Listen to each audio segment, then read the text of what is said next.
தமிழக பாரதிய ஜனதா சட்டமன்ற உறுப்பினர் வானதி சீனிவாசன் மேடம் நம்ம இருக்காங்க. மேடம், இன்றைக்கு டாஸ்மாக் சம்பந்தமான ஒரு வழக்கு சென்னை உயர்நீதிமன்றத்தில் நடந்தபோது குறிப்பாக நீதிபதிகள் அமலாக்கத்துறை பதிலளிக்க சொல்லியிருக்காங்க. இருந்தாலும் சில விஷயங்கள் அத்துமீறி நடந்திருப்பதாகவும் சிசிடிவி புட்டேஜ் எல்லாம் கொடுங்க அப்படின்னு சொல்லி கேட்டிருக்காங்க. இது எப்படி மேடம் பாக்குறீங்க? இல்ல, என்ன கோர்ட் கேட்டிருக்காங்களோ அதை டிபார்ட்மெண்ட் கொடுக்கும்.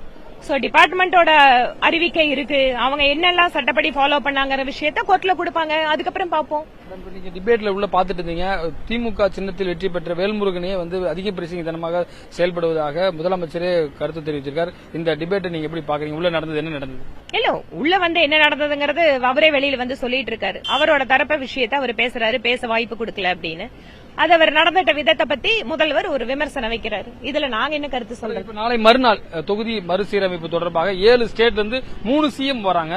இது எப்படி பாக்குறீங்க? குறிப்பா ஆல் இண்டியா லெவல்ல ஒரு தேர்ட் ஃப்ரண்டா உருவாகிறது அளவுக்கு பஞ்சாப்ல இருந்து வந்திருக்காங்க. இதெல்லாம் நீங்க எப்படி பாக்குறீங்க? பீகார் போன்ற லல்லு பிரசாத் போன்றவருடைய நிலைப்பாடு என்னவா இருக்குன்னு நினைக்கிறீங்க? லல்லு பிரசாத் மாதிரி நபர்கள் நிலைப்பாடு என்னங்கறத நான் எங்க எப்படி சொல்ல முடியும்? பிஜேபி எப்படி பாக்குது இந்த விஷயத்தை? பிஜேபி இந்த விஷயத்துல தெளிவாக சொல்கிறோம். தொகுதி மறுவரை தொடர்பாக மத்திய அரசு இதுவரை எந்தவித அறிவிப்பும் வெளியிடவில்லை. இது தொடர்பாக மத்திய உள்துறை அமைச்சரும் ஒரு விளக்கத்தை கொடுத்திருக்கிறார். இது சம்பந்தமா நாங்க இன்னும் முடிவெடுக்கல.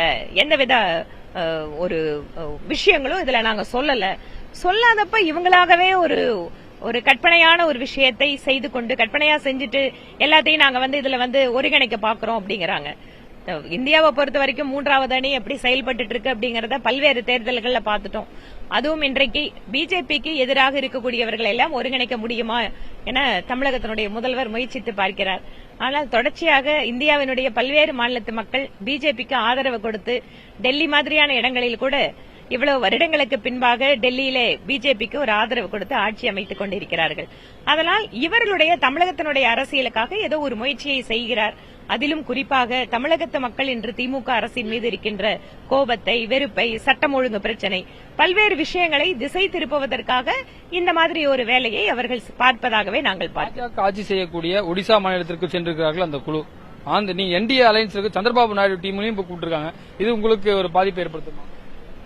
என்ன என்டிஏ கூட்டணியில் இருக்கிறவங்க அதே மாதிரிதான் இருக்காங்க. அவங்க எல்லா ஊரையும் போய் சுத்தி பார்க்கணும்னு நினைச்சிருக்காங்கன்னா போயிட்டு பார்த்துட்டு வரட்டும்.